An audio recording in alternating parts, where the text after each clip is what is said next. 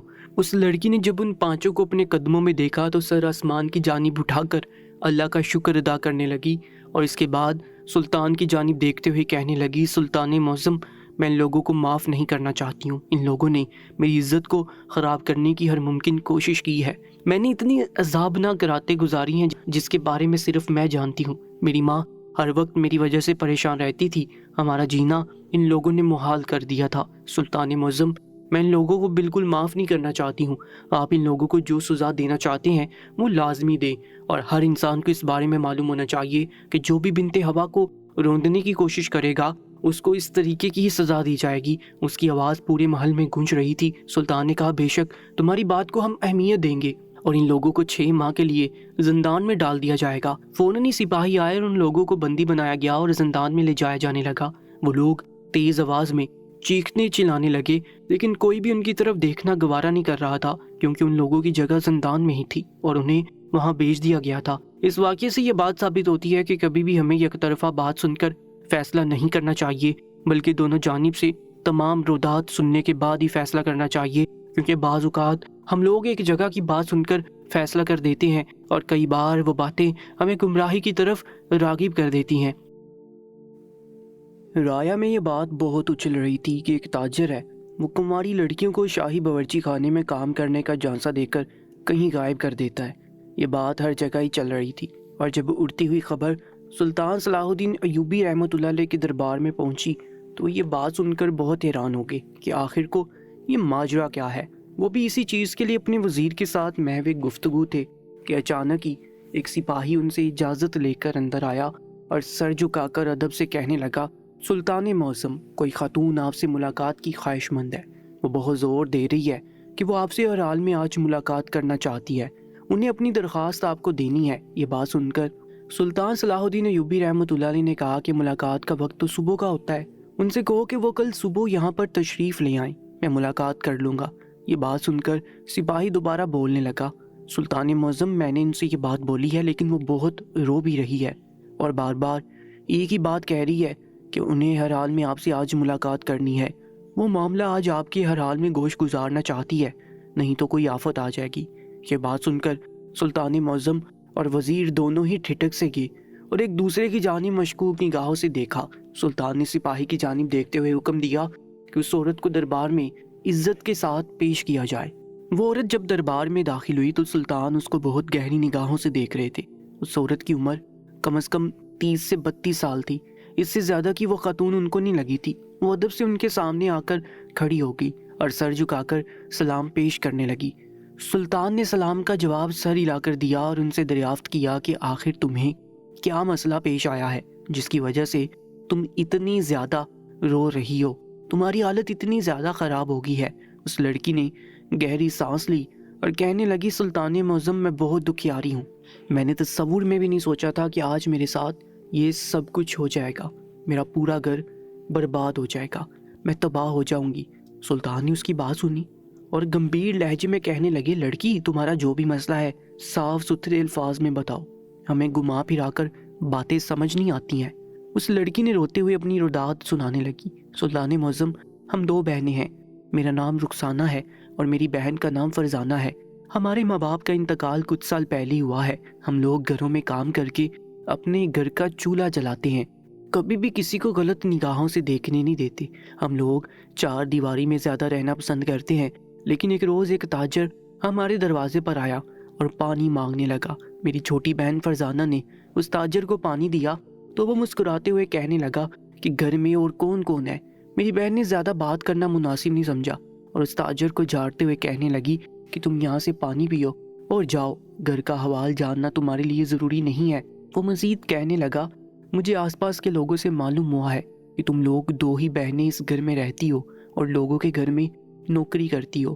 گھر کی صاف صفائی کی میری بہن نے یہ بات سن کر اس کی جانب تعجب زدہ نگاہوں سے دیکھا اور پوچھنے لگی، آخر کو آپ یہ بات کیسے جانتے ہیں؟ تو وہ کہنے لگا، میں نے ابھی تو بتایا ہے، آس پڑوس کے لوگوں نے مجھے اس بارے میں اطلاع دی ہے۔ دراصل مجھے شاہی باورچی خانے کے لیے ایک خادمہ کی ضرورت ہے۔ سلطان صلاح الدین ایوبی رحمۃ اللہ علیہ نے اس کام کی ذمہ داری میرے سر ڈالی ہے کہ مجھے 3 سے 4 خادمائیں چاہیے جو باورچی خانے کو اچھے سے سنبھال سکے۔ میری بہن طبیعت کے لحاظ سے تھوڑی لالچی بھی تھی۔ اس کو جب یہ معلوم ہوا کہ شاہی باورچی خانے میں اس کی نوکری لگ جائے گی تو وہ فوراً ہی رضامند ہو گئی اور اس کے ساتھ جانے کو تیار ہو گئی۔ مجھے جب وہ اندر بتانے کے لیے آئی تو وہ یکدم ہی ٹھٹک گئی تھی کہ ایسا کون ہے جس کو شاہی خادماؤں کی ضرورت پڑی ہے۔ مجھے یہ سب کچھ ٹھیک نہیں لگ رہا تھا۔ اگر شاہی خادمہ کی ضرورت ہوتی ہے تو پورے شہر میں اس بات کا اعلان کیا جاتا ہے اور پھر خادماؤں کو منتخب کیا جاتا ہے۔ ایسے کون ہمارے دروازے پر آ کر ہمیں شاہی باورچی خانے میں خادمہ کی نوکری دے؟ میں نے یہ بات اپنی بہن کو سمجھائی تھی، لیکن اس نے میری بات کو سننا ضروری نہیں سمجھا اور مجھے کہنے لگی کہ تم میری کامیابی سے جل رہی ہو، اس وجہ سے مجھے روک رہی ہو۔ لیکن میں نے اسے، سلطان معظم، اس دن زور زبردستی روک لیا تھا اور میں نے اسے جانے نہیں دیا تھا، لیکن اگلے روز ہی پھر وہ تاجر ہمارے دروازے پر آ گیا اور میری بہن کو پھسلا کر اپنے ساتھ لے گیا۔ اس دن بھی سلطان معظم، میں نے فرزانہ کو روکنے کی ہر ممکن کوشش کی تھی، لیکن اس نے میری بات سننا ضروری ہی نہیں سمجھا۔ رات دیر تک میں اس کا انتظار کرتی رہی، لیکن میری بہن واپس ہی نہیں آئی۔ اس وجہ سے مجھے بے چینی ہو رہی تھی۔ میں نے دربار میں آ کر اپنی بہن کے بارے میں دریافت کرنا چاہا تو سب نے یہی بول دیا کہ یہاں پر فرزانہ نامی کوئی لڑکی کام نہیں کرتی ہے۔ یہ بات سن کر سلطان معظم میرے السان خطا ہو گئے۔ میں نے فوراً ہی ان کو سارا حوالہ دیا کہ آپ کا ایک ملازم ہمارے پاس آیا تھا اور میری بہن کو ملازمہ کی نوکری دینے کی خاطر محل لے کر آیا تھا، لیکن یہاں پر وہ موجود نہیں۔ سلطان معظم، میں نے جب اس آدمی کو دیکھا تھا مجھے دیکھتے ہی شک ہوا تھا کہ وہ آدمی کوئی بہروپیہ ہے اور میری بہن کے ساتھ کچھ اور ہی کرنے کا سوچ رہا ہے۔ خدا نہ میرے پاس اس کے علاوہ کوئی اور رشتہ باقی نہیں ہے۔ ہم جیسی بھی ہیں دونوں ایک دوسرے کے لیے کافی ہیں۔ میں آپ کے آگے ہاتھ جوڑتی ہوں، میری بہن کو مجھے لوٹا دے اور اس بہروپیہ کو پکڑ لے جو بہت سی کنواری لڑکیوں کو شاہی باورچی خانے میں کام کرنے کا جھانسا دے کر نہ جانے کہاں غائب کرتا پھر رہا ہے۔ سلطان کو اپنی رگیں پھولتی ہوئی محسوس ہو رہی تھی۔ ایک اور کیس ان کے سامنے آ چکا تھا، انہیں اب سمجھ ہی نہیں آ رہا تھا کہ اب کیا کرنا ہے۔ سلطان نے اس لڑکی کو یقین دلایا کہ اس کی بہن جلد اس کے پاس موجود ہوگی، تم پریشان نہ ہو اور اپنے گھر کو لوٹ جاؤ۔ لڑکی کے جانے کے بعد سلطان نے وزیر کو حکم دیا کہ فوراً ہی اس تاجر کو پکڑ کر یہاں لایا جائے۔ میں اس سے سوال جواب کروں گا کہ آخر وہ یہ تماشا کیوں کرتا پھر رہا ہے، کہاں غائب کر رہا ہے میری رایا کی لڑکیوں کو، آخر کو کون ہے وہ بہروپیہ جو یہ سب تماشا کر رہا ہے۔ یہ بات سن کر وزیر نے ادب سے سر جھکایا اور اس تاجر کو ڈھونڈنے کے لیے نکل گیا۔ وزیر کے جانے کے بعد سلطان گہری سوچ میں مبتلا ہو چکے تھے۔ انہیں سمجھ ہی نہیں آ رہا تھا کہ آخر کو کون ہے یہ تاجر جو ان کی رایا کی لڑکیوں کو ان کے ہی شاہی باورچی خانے کا جھانسا دے کر غائب کر رہا ہے، اور یہ بات ان کے لیے بہت حیران کن تھی۔ آخر کو وہ تاجر لڑکیوں کو کہاں غائب کرتا ہے کہ وہ ملتی ہی نہیں۔ ان کی آنکھوں کے سامنے ایسے بہت سے مسئلے آ گئے تھے جس کی وجہ سے انہوں نے فوراً ہی یہ کام وزیر کے سپرد کیا تھا کہ اس باورچی کو ڈھونڈا جائے۔ اگلے روز صبح کے وقت جب عدالت لگی تو بہت سے دربار کے لوگ سلطان کے پاس اپنا مسئلہ لے کر آئے اور سلطان ان کو سلجھانے لگے۔ اور ان مسائل کے اندر 2 سے 3 لوگ ایسے بھی آئے تھے جن کی گھر کی بچیاں ایسے ہی ایک تاجر نے غائب کی تھی۔ سلطان نے جب تمام مسائل حل کر دیے تو وزیر کی جانب دیکھتے ہوئے پوچھا کہ وہ تاجر کہاں ہے جس کو لانے کے لیے میں نے تمہیں حکم دیا تھا۔ یہ بات سن کر وزیر بولا، سلطان معظم وہ تاجر آ چکا ہے، بس آپ کی اجازت کی دیر ہے، اس کو آپ کے دربار میں پیش کر دیا جائے گا۔ یہ بات سن کر سلطان نے حکم دیا کہ فوراً ہی اس تاجر کو شاہی دربار میں پیش کیا جائے تاکہ میں اس سے اس بارے میں دریافت کر پاؤں کہ آخر وہ یہ تماشا کیوں کر رہا تھا اور یہ لڑکیاں کہاں غائب کرتا پھر رہا ہے۔ فوراً ہی وہ تاجر سر جھکا کر سلطان کی حاضری میں حاضر ہو گیا۔ سلطان نے گرجتی ہوئی آواز میں اس تاجر سے دریافت کیا، اے تاجر، میں یہ کیا سن رہا ہوں کہ تم کماری لڑکیوں کو باورچی خانے میں کام کرنے کے جان سے دے رہے ہو اور اس کے بعد ان کو اپنے ساتھ لے جانے کے بعد غائب کر دیتے ہو، اور شاہی باورچی خانے میں کوئی لڑکی نہیں آتی جس کو تم اپنے ساتھ لے کر آتے ہو۔ یہ بات سن کر وہ فوراً ہی پورے اعتماد لہجے میں کہنے لگا، سلطان معظم، آپ کو کوئی غلط فہمی ہوئی ہے، میں ہرگز یہ کام نہیں کرتا، میں تو بس اپنے کام سے کام رکھنے والا آدمی ہوں، میں ایک تاجر ہوں اور اپنا وہی تجارت کا کام کرتا ہوں، آپ کے شاہی باورچی خانے کے بارے میں مجھے کہاں علم ہوگا؟